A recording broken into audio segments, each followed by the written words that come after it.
Leah realise her dream of having ginger hair.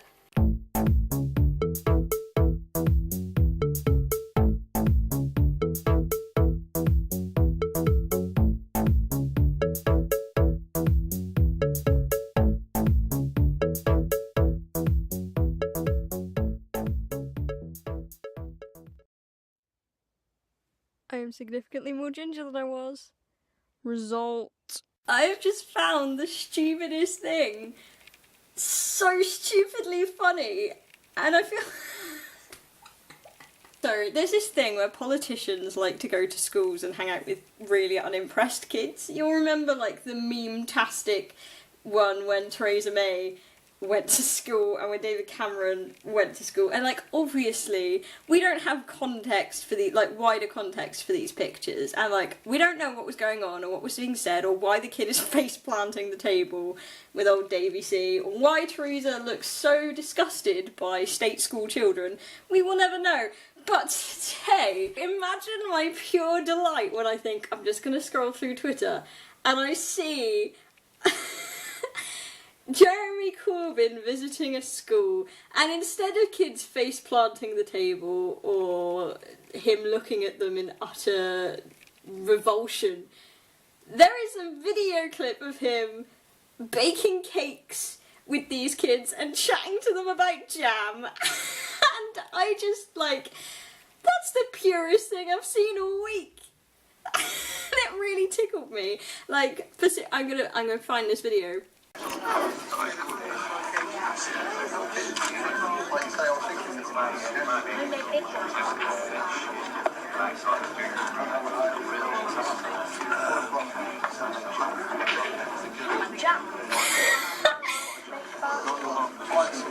I think it's the kid that just goes, "You make jam?" Strawberry. What's your favourite?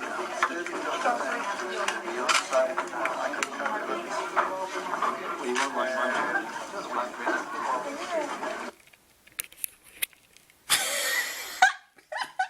Every time I watch that, it gets slightly funnier.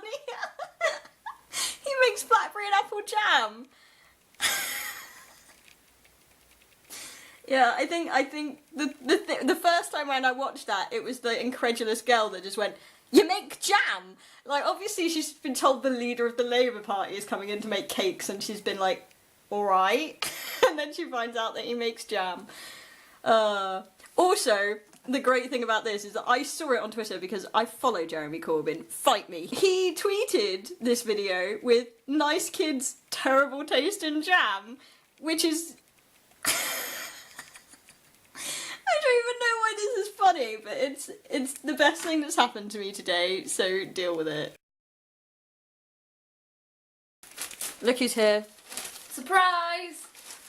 So, last month for you, last week for me, Charlotte turned up with pizza and a Belsum to watch Riverdale. Yeah. Today, we've got gluten and dairy-free goodies and an Umbreon. Look at his little face. He's got like this cheeky little grin that's just like everything. He is my dark emo prince. Should we make some fake food and watch Riverdale? I think that sounds like a plan. Done.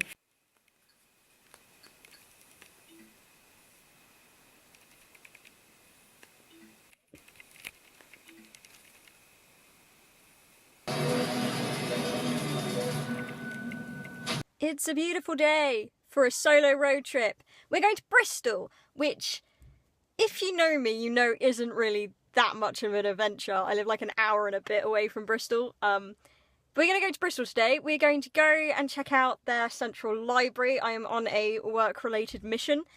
And then maybe we might go get some bubble tea, perhaps, because that is one of the joys of living in the countryside, is you have to drive an hour to get anything decent.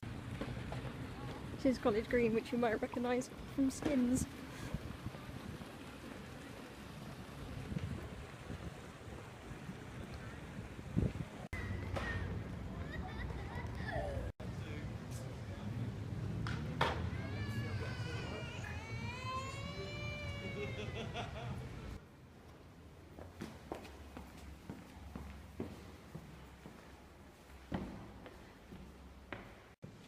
This is the most ridiculous library I've ever been in.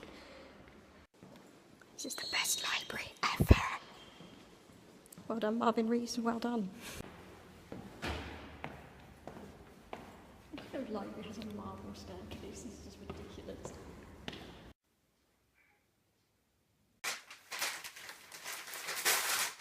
Look happy on your birthday.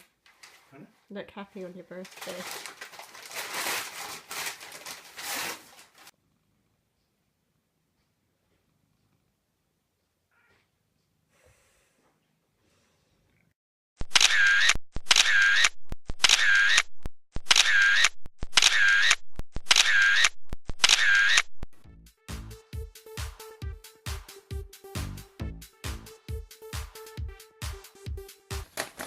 April's headlines. Theresa May has called a general election. Now normally, I would try and make these news segments as silly as possible, but I'm just so damn done that I am struggling to make this funny. Here's the thing, right? Either I have to deal with another 5 years of this morally bankrupt Conservative government. You cannot tell me that a woman that claims to be a Christian can really sit there and do what she does to sick people and poor people and disabled people and old people and young people. And there are children literally starving in one of the richest countries in the world, and all she cares about is whether or not Easter is written large enough on an Easter egg. Like, are you kidding me with this shit? I either have to live with another 5 years of the Conservative government, or I have to live with an opposition that's a hot mess. So there is nothing about this situation that's funny. Normally I would say that I don't care what you vote for as long as you vote, because, you know, a woman didn't chuck herself in front of a horse for you dipshits not to use your vote. So I'm going to link a video below from Hannah Witten, who literally shows you how easy it is to register to vote. It takes her less than 2 minutes. You can register up until like the 22nd of May for the general election. If you're here for the local elections happening on the 4th of May, because Jesus Christ, no one knows about the local elections and it's driving me insane, then your deadline is passed, so that's your own fault for not paying attention to what's going on around you. But if you want to vote in the general election, I urge that you do. Deadline is in May. This video will already be out by the time the deadline is. There's a video down below from Hannah Witten who will explain to you all about how to register to vote, all about the different political parties, and let's be honest, she's probably going to do this much more eloquently than I am. I never have and never will be able to align the way in which I am with Conservative policies. And that isn't to say that people who vote Conservative are bad people, because I'm pretty sure there are some decent people who just happen to find that their way of life is more aligned to how the Conservatives run things. And that is fine. You do you. This year, however, it's personal. In fact, here is a dedication to you, Theresa May. Fuck you.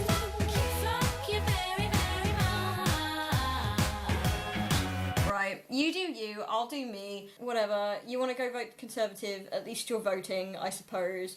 I would vote for a mouldy fish finger that had been under a freezer for 10 years, rather than vote for the Conservative Party. I can't align myself with Conservative policies, and that's fine. Some people can't align themselves with anyone else's policies. The Conservatives are the government in power right now. That government, and the people that support them, think it is acceptable that my mum, who worked hard, right? She didn't just work, she worked damn hard for her entire life until she got sick. She ended up in hospital paralysed. She still has difficulty walking. She is still classed as being disabled. She cannot work because she is ill. She would go to work if she could, but she cannot, and it drives me mad having to sit and watch her be so miserable about the fact that she cannot go to work. And this government has decided that she is not deserving of any help whatsoever because, and I quote, she was too cheerful in her disability assessment. Now, if you think that and all the other shit that they've done to disabled people is acceptable, then you are more than welcome to, you know, sit down with me and explain your point of view, because I would really love to know in what world that is an acceptable thing. But, you know, if you think that's acceptable, then you go ahead and vote blue. We all know J. Corbs is a principled man, but his party is a hot mess. He ain't no Justin Trudeau, let's be honest here. There's a post going around saying, like, these are the seats that the Tories need, so you need to vote red, yellow or green in these seats. And the thing is, if we had proportional representation in this country, I would be like, yeah, fine. You vote for any one of them three parties. Whatever, whichever one of them you like best. But we don't have proportional representation. We have first past the post. Which means, if you're voting Lib Dem or you are voting Green, that is taking a seat away from Labour. Which is effectively the same thing as giving a seat to a Tory. Because neither of those parties are big enough. Like, the Lib Dems are growing, they are getting really, really big. But neither of them are big enough to get a majority first. Whether or not you hate J. Corbs, the fact is, he isn't going to win a majority. But he can lower the Tory majority, which I think is probably the best outcome here. So, you know, I'm not telling you to vote Labour, I'm just saying. I mean, they've only got a majority of 11 now that Douglas Carswell's fucked off, so...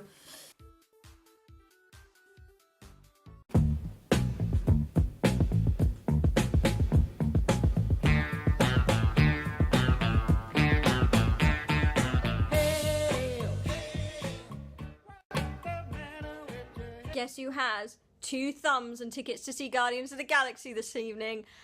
It me!